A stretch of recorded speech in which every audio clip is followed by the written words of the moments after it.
everybody, we're back. We finished off on the last video with reading scripture with Genesis 36, which basically went over the generations of Esau, which went over a lot of names. But it is important to know the genealogies because that's how we can trace where we all are today.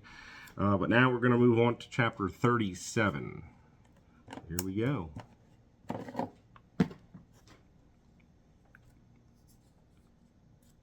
Chapter 37. And Jacob dwelt in the land wherein his father was a stranger, in the land of Canaan.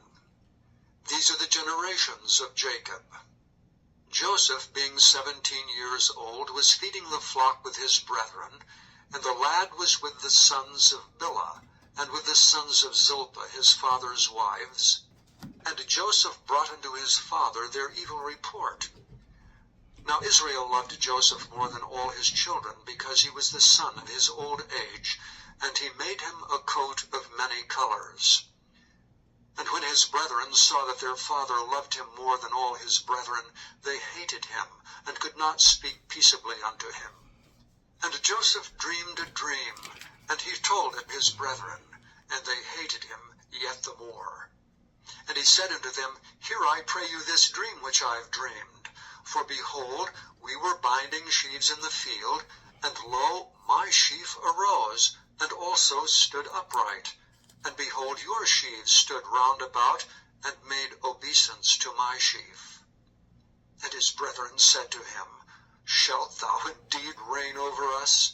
Or shalt thou indeed have dominion over us? And they hated him yet the more for his dreams and for his words.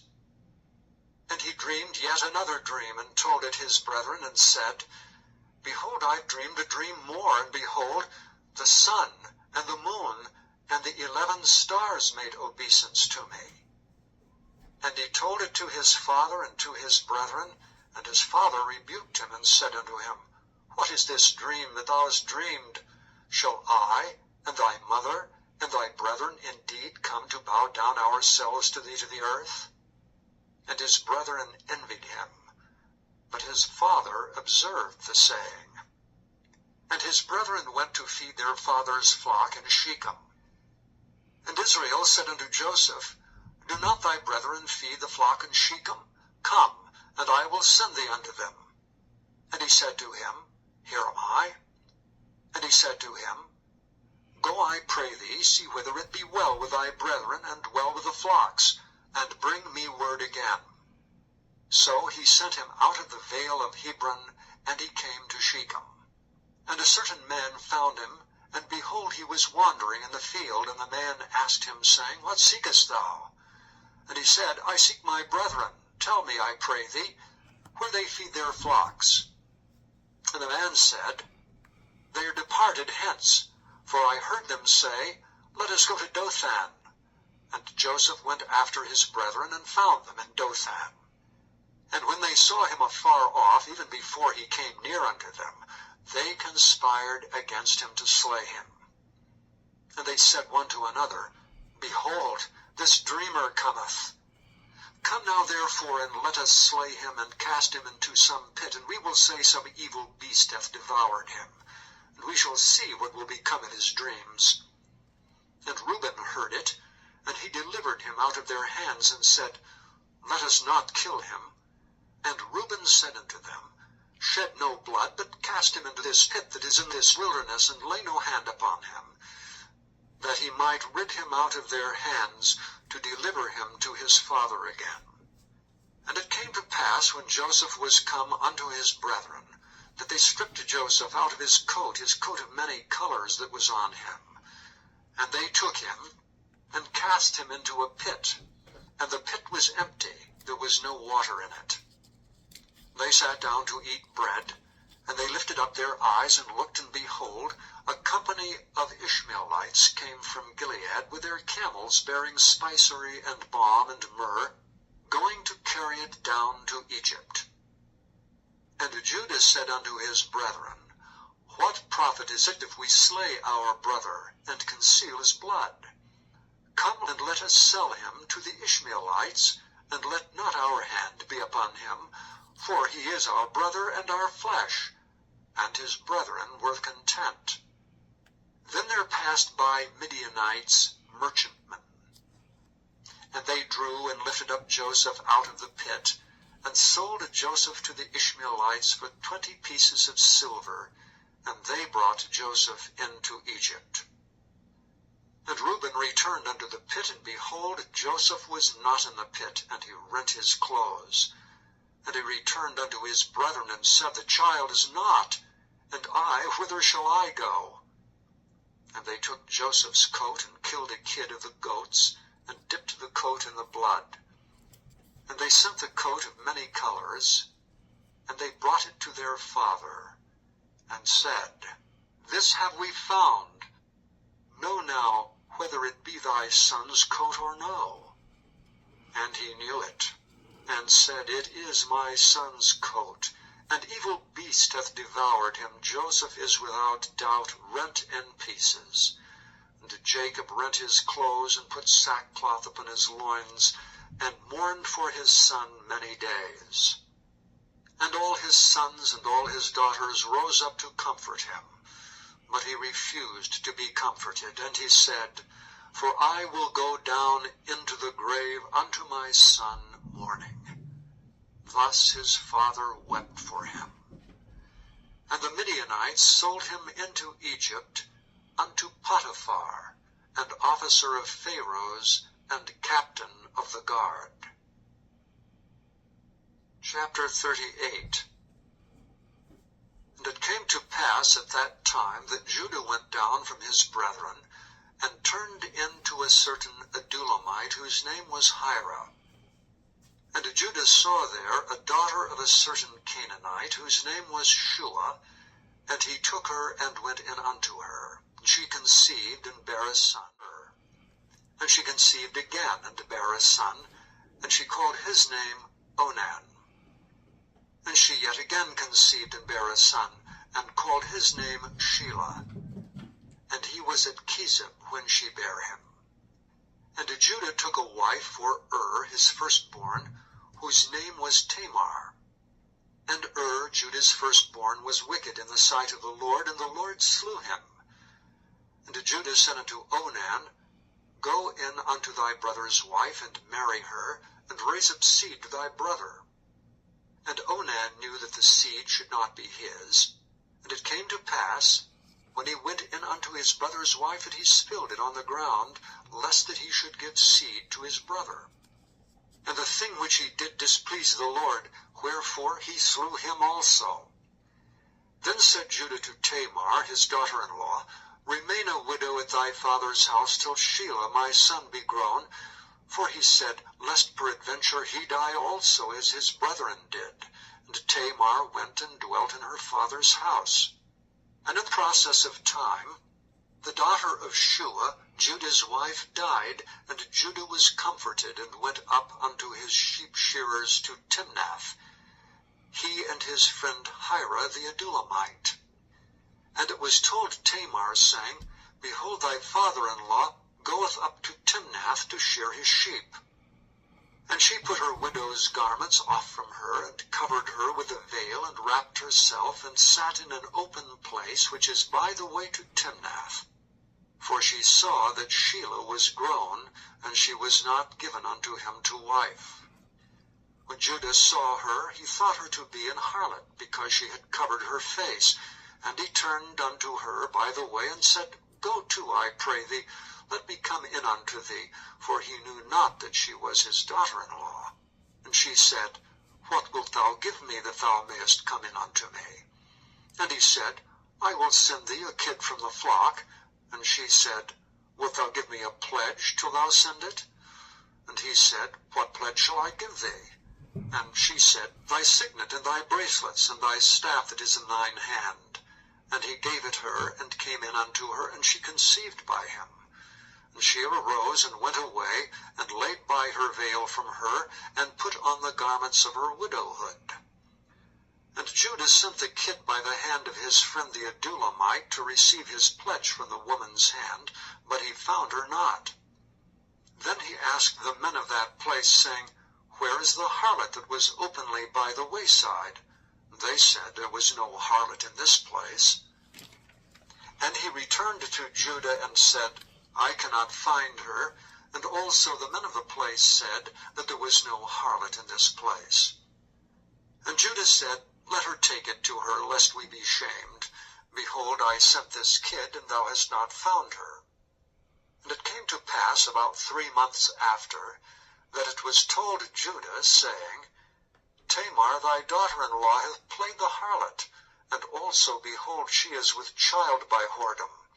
And Judah said, Bring her forth, and let her be burnt.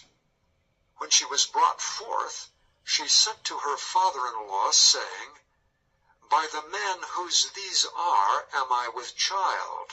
And she said, Discern, I pray thee, whose are these, the signet, and bracelets, and staff? And Judah acknowledged them, and said, She hath been more righteous than I, because that I gave her not to Shelah my son. And he knew her again no more. And it came to pass in the time of her travail, that, behold, twins were in her womb. And it came to pass, when she travailed, that the one put out his hand, and the midwife took and bound upon his hand a scarlet thread, saying, This came out first. And it came to pass, as he drew back his hand, that, behold, his brother came out. And she said, How hast thou broken forth? This breach be upon thee. Therefore his name was called Pharez. And afterward came out his brother that had the scarlet thread upon his hand, and his name was called Zerah. Chapter 39. And Joseph was brought down to Egypt, and Potiphar, an officer of Pharaoh, captain of the guard, an Egyptian, bought him of the hands of the Ishmaelites, which had brought him down thither. And the Lord was with Joseph, and he was a prosperous man, and he was in the house of his master the Egyptian. And his master saw that the Lord was with him, and that the Lord made all that he did to prosper in his hand. And Joseph found grace in his sight, and he served him. And he made him overseer over his house, and all that he had he put into his hand. And it came to pass from the time that he had made him overseer in his house and over all that he had, that the Lord blessed the Egyptian's house for Joseph's sake. And the blessing of the Lord was upon all that he had in the house and in the field. And he left all that he had in Joseph's hand, and he knew not aught he had, save the bread which he did eat. And Joseph was a goodly person and well favored. And it came to pass after these things, that his master's wife cast her eyes upon Joseph, and she said, Lie with me. But he refused, and said unto his master's wife, Behold, my master wotteth not what is with me in the house, and he hath committed all that he hath to my hand. There is none greater in this house than I, neither hath he kept back anything from me but thee, because thou art his wife. How then can I do this great wickedness, and sin against God? And it came to pass, as she spake to Joseph day by day, that he hearkened not unto her to lie by her, or to be with her. And it came to pass about this time, that Joseph went into the house to do his business, and there was none of the men of the house there within. And she caught him by his garment, saying, Lie with me. And he left his garment in her hand, and fled, and got him out. And it came to pass, when she saw that he had left his garment in her hand, and was fled forth, that she called unto the men of her, and spake unto them, saying, See, he hath brought in an Hebrew unto us to mock us. He came in unto me to lie with me, and I cried with a loud voice. And it came to pass, when he heard that I lifted up my voice and cried, that he left his garment with me, and fled, and got him out. And she laid up his garment by her, until his Lord came home. And she spake unto him according to these words, saying, The Hebrew servant which thou hast brought unto us came in unto me to mock me. And it came to pass, as I lifted up my voice and cried, that he left his garment with me, and fled out. And it came to pass, when his master heard the words of his wife, which she spake unto him, saying, After this manner did thy servant to me, that his wrath was kindled. And Joseph's master took him and put him into the prison, a place where the king's prisoners were bound, and he was there in the prison. But the Lord was with Joseph, and showed him mercy, and gave him favor in the sight of the keeper of the prison.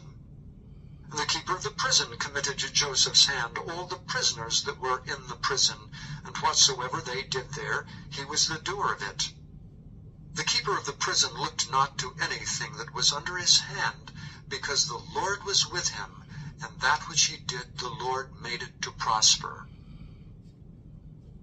Chapter 40. And it came to pass after these things, that the butler of the king of Egypt and his baker had offended their lord the king of Egypt.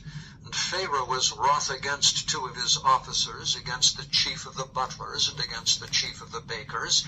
And he put them in ward, in the house of the captain of the guard, into the prison, the place where Joseph was bound. And the captain of the guard charged Joseph with them, and he served them, and they continued a season in ward.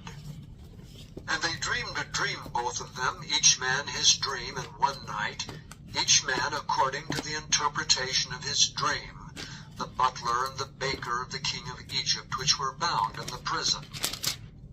And Joseph came in unto them in the morning, and looked upon them, and behold, they were sad.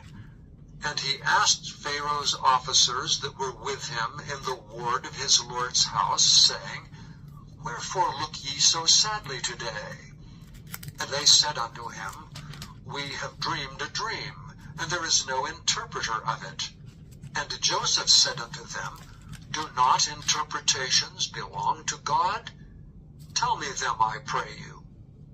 And the chief butler told his dream to Joseph, and said to him, In my dream, behold, a vine was before me. And in the vine were 3 branches, and it was as though it budded. And her blossoms shot forth, and the clusters thereof brought forth ripe grapes. And Pharaoh's cup was in my hand, and I took the grapes and pressed them into Pharaoh's cup, and I gave the cup into Pharaoh's hand. And Joseph said unto him, This is the interpretation of it. The 3 branches are 3 days. Yet within 3 days shall Pharaoh lift up thine head, and restore thee unto thy place, and thou shalt deliver Pharaoh's cup into his hand, after the former manner when thou wast his butler. But think on me when it shall be well with thee, and show kindness, I pray thee, unto me, and make mention of me unto Pharaoh, and bring me out of this house, for indeed I was stolen away out of the land of the Hebrews, and here also have I done nothing that they should put me into the dungeon. When the chief baker saw that the interpretation was good, he said unto Joseph, I also was in my dream, and behold, I had 3 white baskets on my head, and in the uppermost basket there was all manner of baked meats for Pharaoh, and the birds did eat them out of the basket upon my head. And Joseph answered and said, This is the interpretation thereof. The 3 baskets are 3 days. Yet within 3 days shall Pharaoh lift up thy head from off thee, and shall hang thee on a tree, and the birds shall eat thy flesh from off thee. And it came to pass the 3rd day, which was Pharaoh's birthday, that he made a feast unto all his servants, and he lifted up the head of the chief butler and of the chief baker among his servants. And he restored the chief butler unto his butlership again, and he gave the cup into Pharaoh's hand. But he hanged the chief baker, as Joseph had interpreted to them. Yet did not the chief butler remember Joseph, but forgat him. Okay, it's a good stopping point here. We went through 37, 38, 39, and 40. A lot happened there, though. It's kind of interesting here. You go back to chapter 37 in the beginning when we were going there. This is when Joseph was hated and rejected by his brothers. In 37 verse 9 here, and he dreamed yet another dream and told it to his brothers and said, Behold, I have dreamed a dream more, and behold, the sun and the moon and the 11 stars made obeisance to me. So the 11 stars make sense. His 11 brothers make obeisance to him, or against him. Quite interesting there. And there's all kinds of other verses we could check in on with this that tie in. But yeah, a lot has happened. Joseph was hated by his brothers. For one, he kind of always told on them to his father, and his father loved him very much, loved him like the most of all 12. And then they hated him even more because Joseph could tell dreams that people had, and so for that reason they got rid of him and lied to their father. But this all happens for a reason. We're going to see more in the future with this. So there's bigger reasons behind why all this happens. So Joseph was falsely accused by the Pharaoh's wife, thrown into prison, and again he's still in prison, loved by everybody, still staying righteous. It's amazing how Joseph didn't become hard-hearted, even though he was going through a very difficult and challenging time. And he was, of course, forgotten in prison again when the chief butler, was released, and he didn't help out Joseph either yet. So, but good stopping point, because a lot more starts to happen here. I want to kind of keep it together. So, thank you.